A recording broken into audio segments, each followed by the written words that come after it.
reference. So that recording has just started. So good afternoon, everyone. My name is Rachel Kotup. I am your customer success manager here at TextHelp. And today we're doing an introduction of Read and Write. So Read and Write is a comprehensive set of tools in one simple toolbar to help you be able to understand, engage, and express yourselves. Now, you'll notice that on the screen currently, there are two toolbars sitting there. This is because depending on the device that you're using, you may have a preferred toolbar that you prefer to use. So if you're on a Windows laptop, as an example, and you predominantly work in the desktop version of Microsoft Word or PowerPoint, as an example, then you might be wanting to use the actual Windows toolbar, which is the blue toolbar. Otherwise, if you're someone that prefers to work solely in the cloud, so using OneDrive or Google Drive, or being able to access everything solely within a web browser, then you'd be using that Chrome or Edge extension, which is the grey toolbar there. And so for those that are completely new to Read and Write, Read and Write works across every device. Today I am using a Mac, and I'll be showing Read and Write in a Chrome browser. You can also use that Read and Write for Windows version, and it is also available as an app on iPhone, Android, and iOS tablet as well.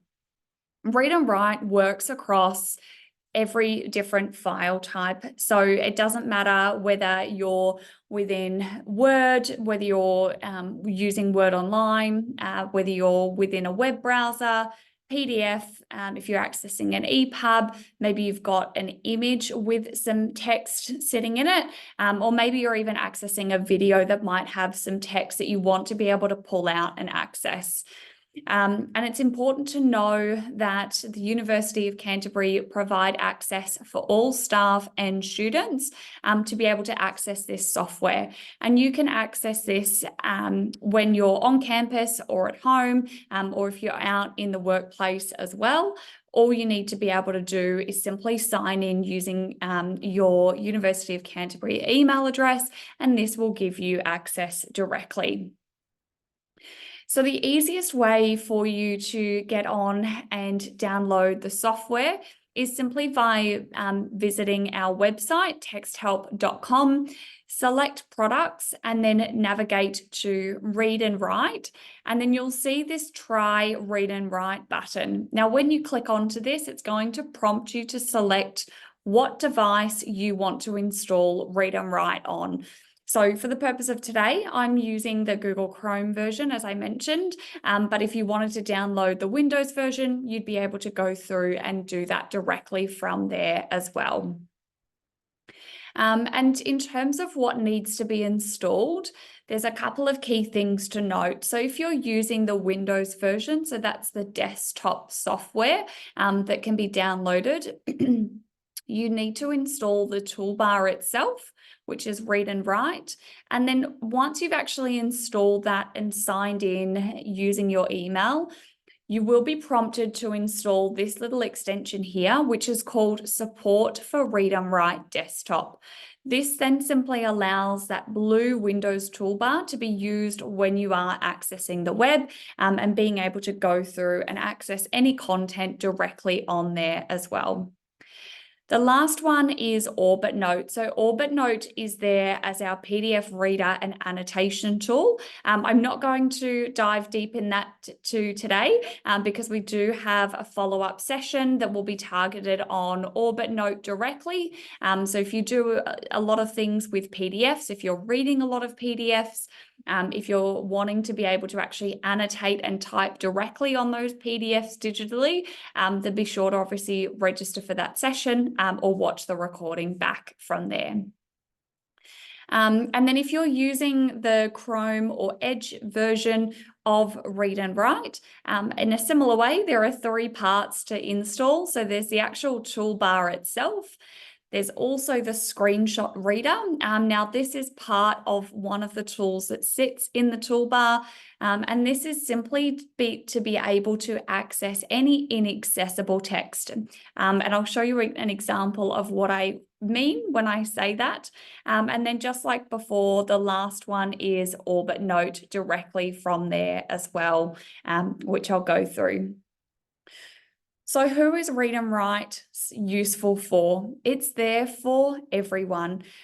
Whether you're a member of staff, whether you're a student, everyone can benefit from this, particularly obviously anyone who struggles with reading or writing, for any international students.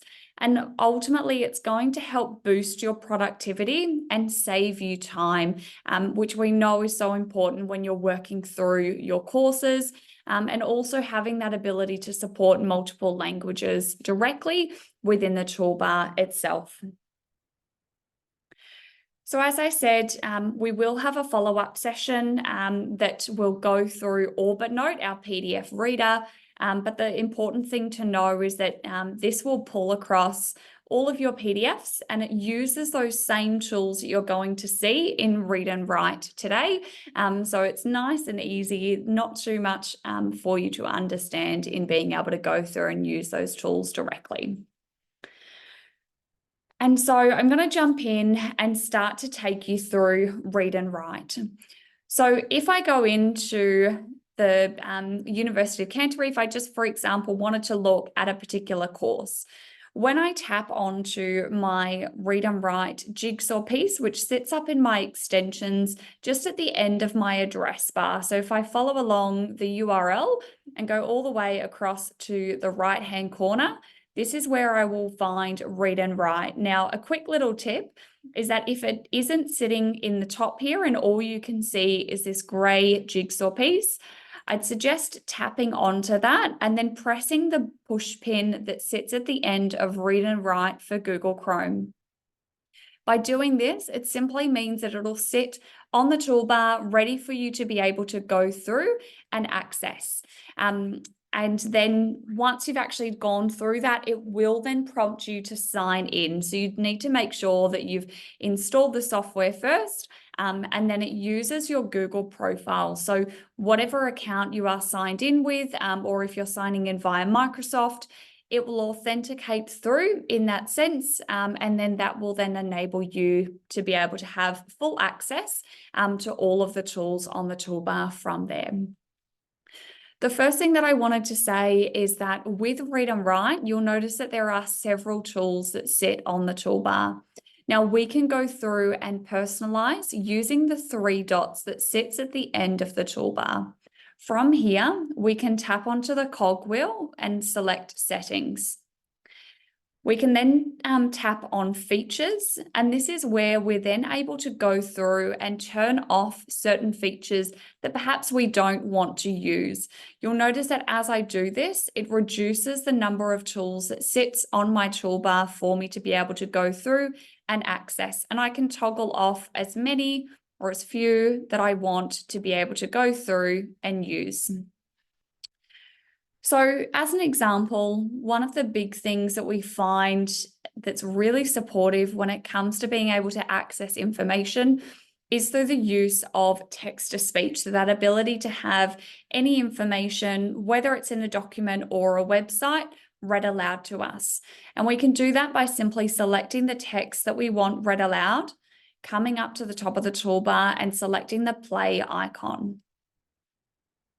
The course aims to provide a foundation in the skills of legal research and legal writing, together with an academic grounding in topics fundamental.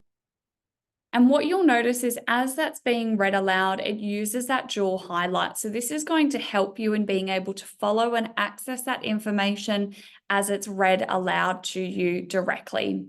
We can go in to our settings and change the voice that's used by selecting speech, and then we can change which voice is actually used directly from there. So mine's currently set as an Australian female, but as an example, if I wanted to set it as an Australian male, and I can either speed that up or slow it down depending on what I need to access directly. So again, I could then come in, select the text and press play.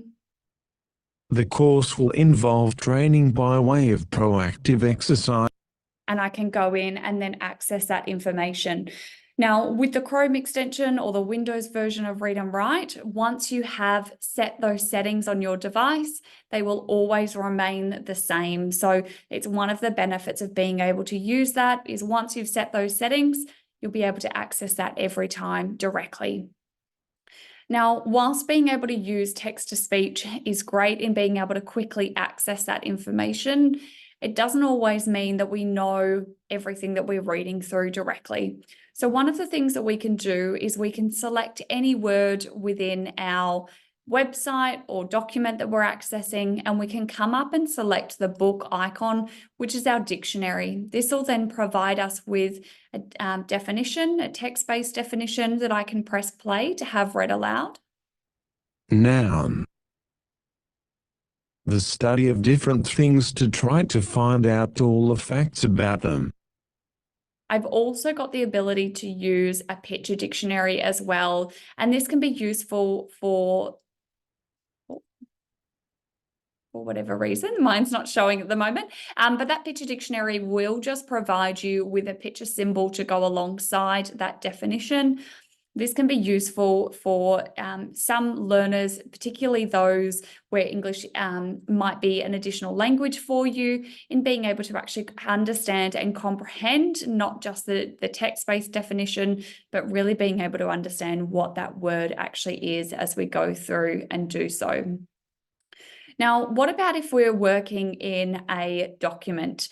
So when we're in a document, and I'm just going to just quickly flick that back a second.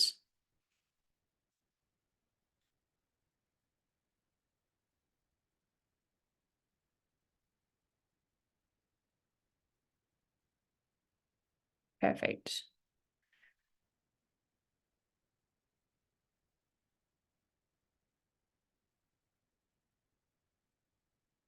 Just going to refresh that. I've just lost all of my icons. Apologies for that.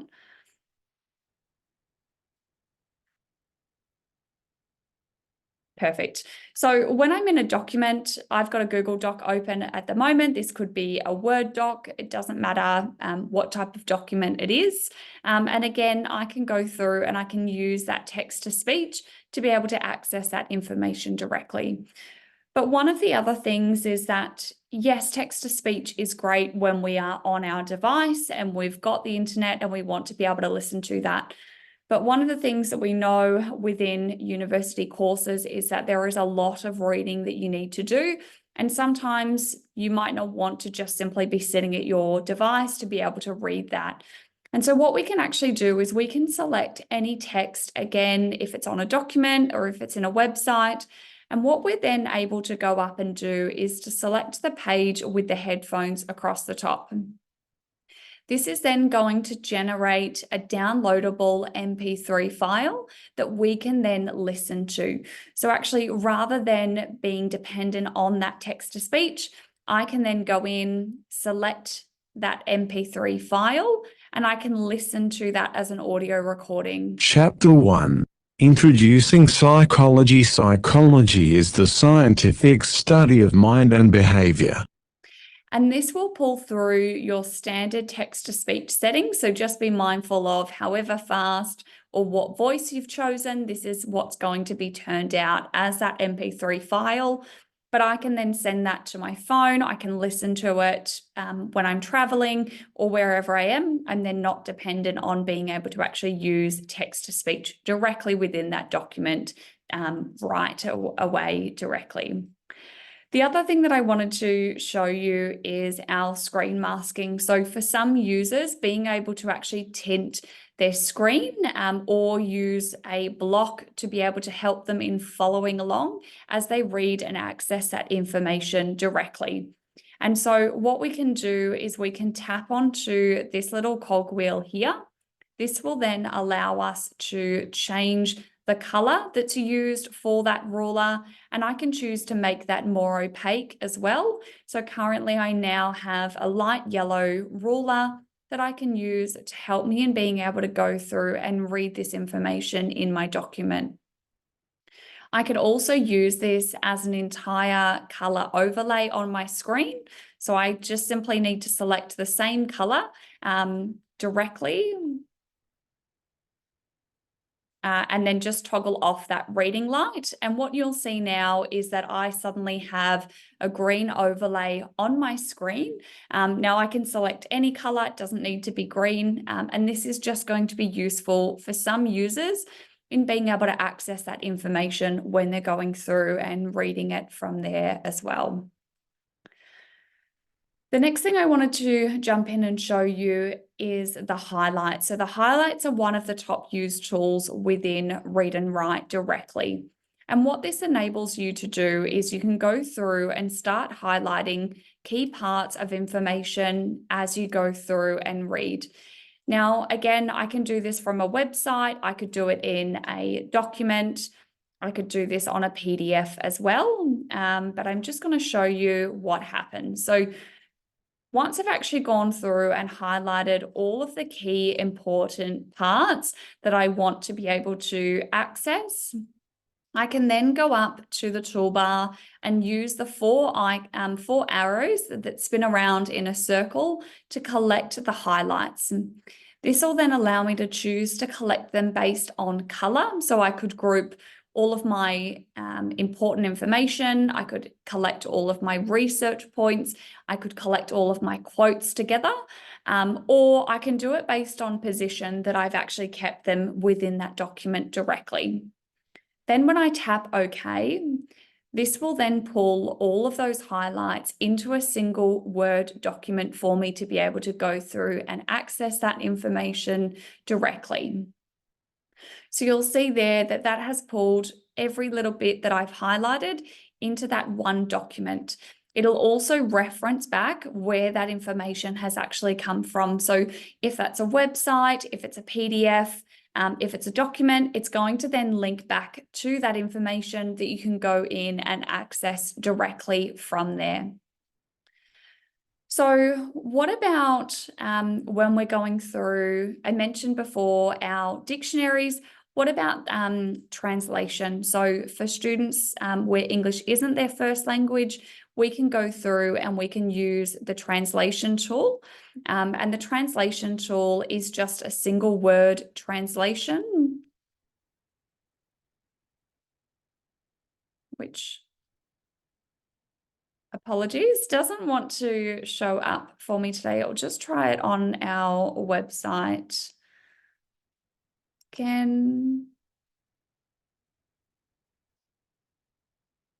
Apologies for that. It's not allowing me to show, but this would essentially show you a single word translation that you can go through and access directly from there. And in terms of any students where English may be an additional language, you can go through and in your translation option within speech, I've got it set currently as Maori, but I could go in and select any language for that to be translated into. And if I require as well, I've also got the ability to actually change the entire language of the toolbar directly. And so you can see the different languages that the toolbar itself can be then turned into. So this will then just mean that if you're going through and hovering over an icon directly, if I'm to go into my settings, you'll see if I toggle that to Spanish, it will quickly translate all of those tools into Spanish from there. And I'm just going to put it back to that English UK version from there. The other thing that I wanted to show you is our Rewordify button. So this is something that recently launched. And what this does is when I tap onto it, if I'm on a website, it will italicize some of the words within my document itself. And so rather than getting to a word that perhaps I'm unsure of, this will actually essentially act as your thesaurus and change that word for you. So when I hover over the word engage, a question mark comes up. I can then tap onto that word and it says start or work. If I go to specific, clearly stated, particular databases. And I can do the same constitutional, agreeing with or relating to the Constitution. This can only be used on websites currently, but this will allow you to be able to access that information without just using the dictionary and then still feeling like you actually don't know what those words mean in particular. The next little thing I wanted to jump in and talk about is the screenshot reader. So this little icon here. So sometimes we will come across information that may be shared as an image. You might be sent a link to a website.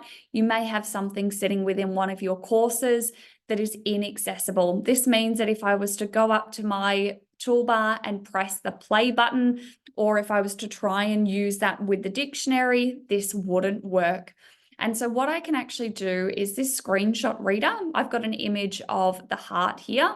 I can actually tap onto that screenshot reader, and what you should see on that screen there, I appreciate it's a little bit small to see, is that it's now created, my mouse or my cursor has become a plus sign. And this will then allow me to draw a box across that inaccessible text.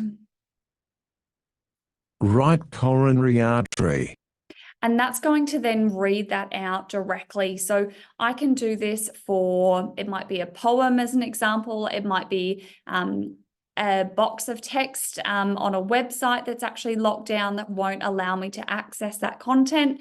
And I can go through and use that to be able to pull out any information directly. The last little thing that I wanted to jump in and show you before I open up to any questions that may have come through into the chat is our writing input and how Read and Write can help you with your writing. So there's two main ways. The first one is using dictation through talk and type. When I turn this on, this will allow me to use my voice to dictate my ideas down into my document full stop. I can still use grammar and punctuation directly in my document, but this is going to help save time because I don't need to use my keyboard to get my ideas down. Now, talk and type is great when we have a quiet space. If we're maybe at home, if we've got a microphone, this is really, really useful for us. But sometimes when we might be studying on campus, we want something that's going to help us with our writing. This is where our prediction is going to come in handy. So with our text-based prediction, how this works is as I start to type, this will then come up with a bank of the 10 next commonly used words. So as I start to type, I can see I want the word this. I then simply tap using my mouse, and that's going to insert the word for me. And I can keep tapping, and if the next word hasn't appeared yet, all I need to do is type that first or maybe 2 letters of the word, and that's going to then insert that directly for me. So as I start to type, if I wanted to try and write maybe psychology, all I need to do is type PS, and then I can go through and quickly insert that word directly. Within our settings, I also have the ability to go through and use predict ahead. So this just simply means that once I finish typing a word, it's going to tell you what are the next 10 most commonly used words that follow. And I've also got the option to actually read those prediction words out loud as well. So you can choose to toggle those features on and off. And as I mentioned before, all of your settings within Read and Write can be personalized. So from our speech to the screen masking to the features that are actually sitting on the toolbar, you can go through and personalize all of those directly.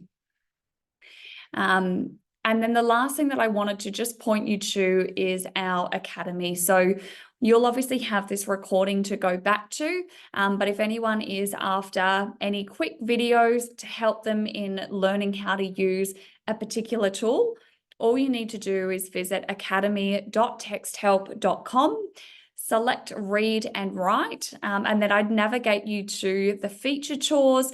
This will show you every single tool that sits on the toolbar, and all of the videos are 2 minutes or less, so are a perfect starting point for you. So I'm going to open up to any questions. So I'm just going to pull through the chat in here.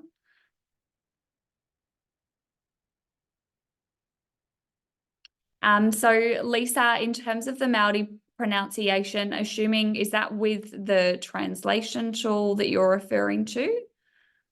I put that question in when you were talking about when it was reading aloud. Yeah. Yeah.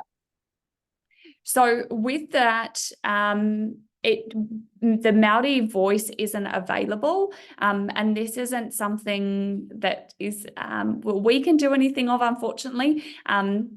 No one has actually generated a Māori based text to speech based voice yet, and so until the government sort of approve that and allow that to be used, we're actually unable to put that into Read and Write directly.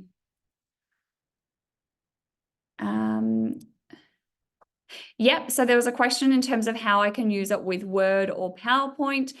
You can use it in Word docs directly. It doesn't matter where you're using it. I've used it in a Google Doc for today, but you'd still be able to see exactly the same when you go into Microsoft Word as well.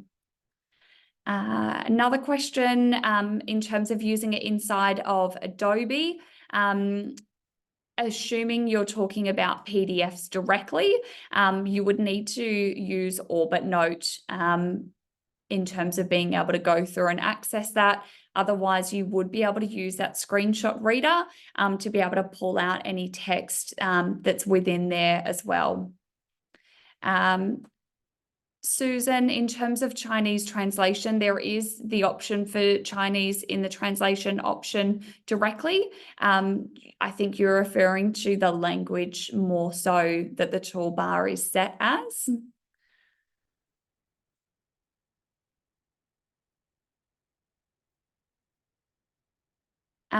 Pip, in terms of the translation options, I'm not sure in terms of that. The translations is using Google's Translate.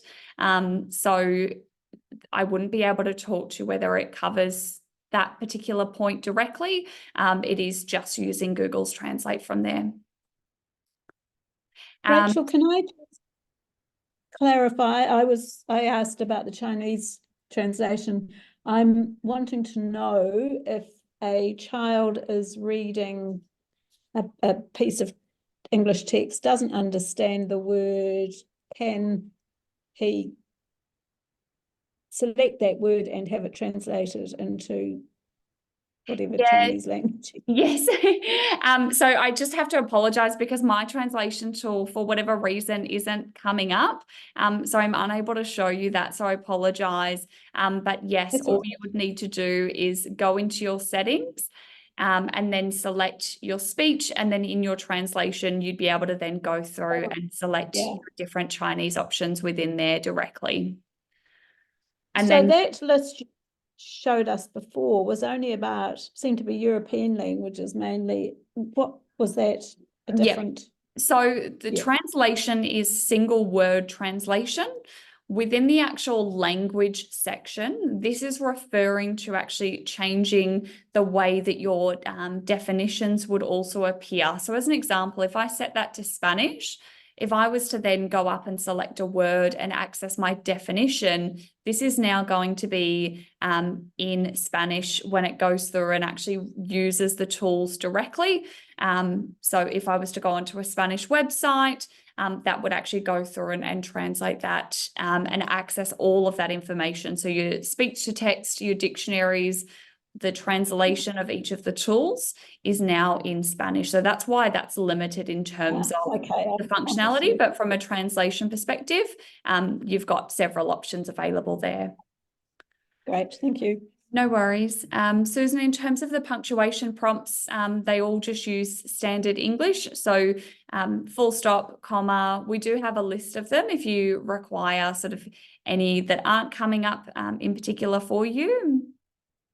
So there was a couple of questions around downloading the software. All you need to do is visit texthelp.com. I've just pasted that into the chat for you. Select your platform, so whether it's Windows or Chrome, and then simply sign in using your University of Canterbury email address. Yes, this recording will be shared. It will be passed on to the assistive technology team, and they will make it available most likely on the website for you directly. So PIP, it wouldn't be something you'd be able to follow up with the university on in terms of the Māori data used. As I mentioned before, it is using Google's Translate, so we don't have any way to be able to change that from our side directly. Perfect. Otherwise, I think that's all of the questions answered. I'll stick around for a couple more minutes. Otherwise, I know we have just gone over time. So thank you so much, everyone, and enjoy the rest of your day. Thanks a lot, Rachel. This is Samuel here. Hey, Samuel, how are you? Yeah, great. Thank you so much. And the recording, yeah, we'll put it on our website and make it available to all those who have enrolled today. Amazing. Thank you. I'm just going to stop the recording now.